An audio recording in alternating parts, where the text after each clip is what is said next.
Rising to the challenges presented by a global pandemic has been demanding for all of us, but for people living with disabilities, the effects have been especially difficult.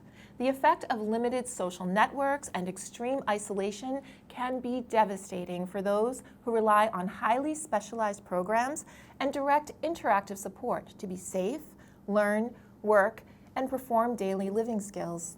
Julie Thompson spoke with Disabilities Advocate Lauren Richardi to get her perspective. We're so pleased to have Lauren with us. Lauren, would you go right ahead and introduce yourself, please? Thank you.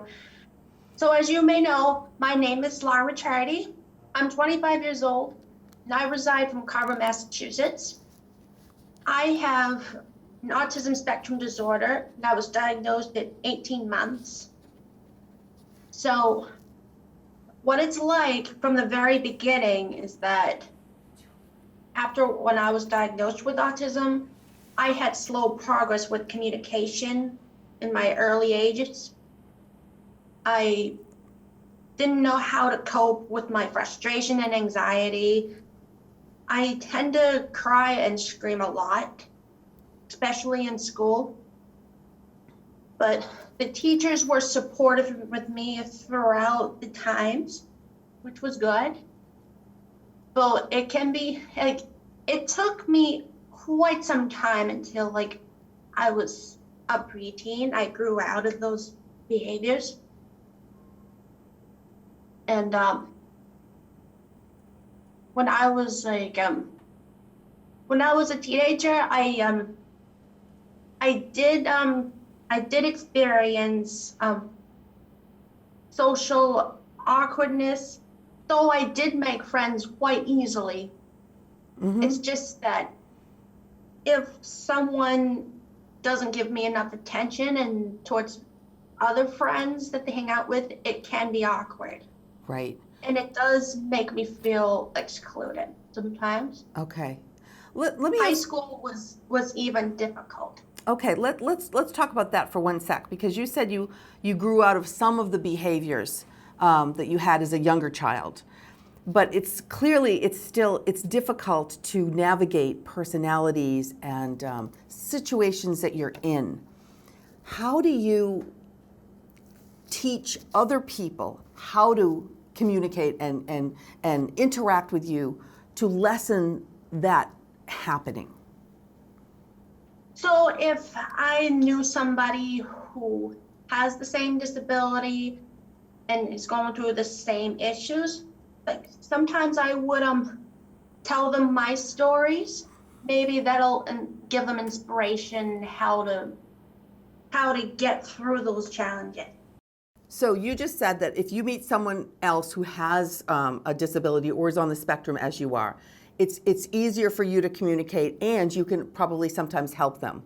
In your everyday life, when you deal with people all the time and you communicate with people all the time, how do you adjust your communication style to people who don't understand what you have? I would explain to them about my feelings. Mm-hmm. If I do feel excluded, then I would just speak out to them. Okay. So you're very open about it. Now, you used to speak, or before the pandemic, you spoke often in public about your situation. What was the goal of that, and who did you speak to? So I started speaking with my sister Shelby. We spoke through the DDS, or Developmental Disability Service. Yep. So what we did was we spoke about our lives living with autism, and we spoke at different events through DDS. Mm-hmm. So just to teach people who wanted to work with people with disabilities what it's like, mm-hmm. having a disability, right, and how to teach them how to work with them properly. Excellent. And did you find that was helpful to the audience that listened to you? Absolutely. That's great. That's wonderful. Tell me a little bit about your artwork, because you're quite a prolific artist. So it all started when I was probably 8 years old. I started drawing pictures. So the very first thing that I would draw when I was little are tigers, because I was obsessed with tigers back then, and I still love them. And then I started drawing pictures of myself, and I also I took some art classes in the middle school, and I learned how to shade, come up with different shades of color. And does art help you express how you're feeling? It does. So it's an outlet. It's a really good outlet for you. Absolutely. Yeah. Do you encourage other people to use art, that maybe people that are on the spectrum? Does that help? Oh, yes. Especially if they want to learn how to draw. Sometimes I would give them basic lessons. Very nice of you. That's very sweet. And you work? I do. Okay. Do you work every day, full time? Well, I used to work my previous job was at the Carver Middle High School. So I worked with a former teacher of mine who was a teacher at the post program. And she asked me if I can help her out during the spring until summer break. So I got some experience working with kids with special needs. And it's a great experience. Excellent. I bet you were very helpful. Oh, yes. Yeah. And what do They you appreciated my help. Yeah, I bet they did. And what do you look forward to once this pandemic is over? So I look forward to getting a job, try to get back to retailing, and as well as selling my artwork again. Very good. And do you have advice for people who are watching this that have an intellectual disability? What advice would you give them? So my advice, if they were about to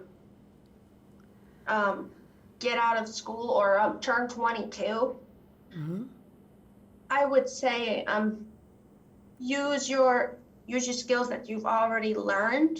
It's okay to feel sad or maybe angry at the changes, maybe. But work through them.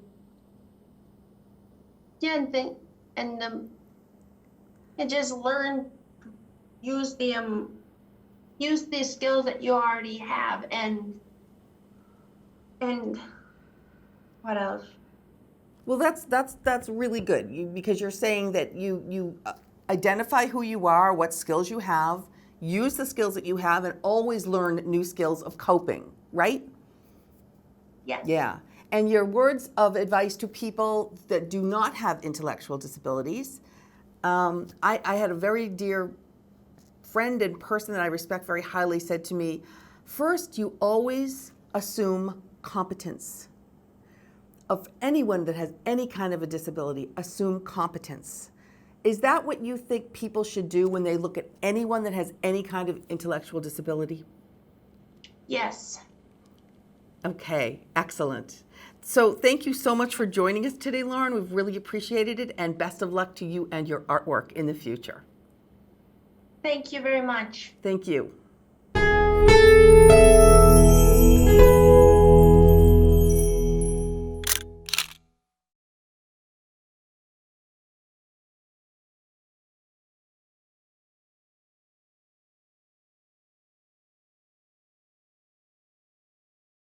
If you've enjoyed this video by The Local Scene, please give it a thumbs up and hit the subscribe button. Thank you for watching.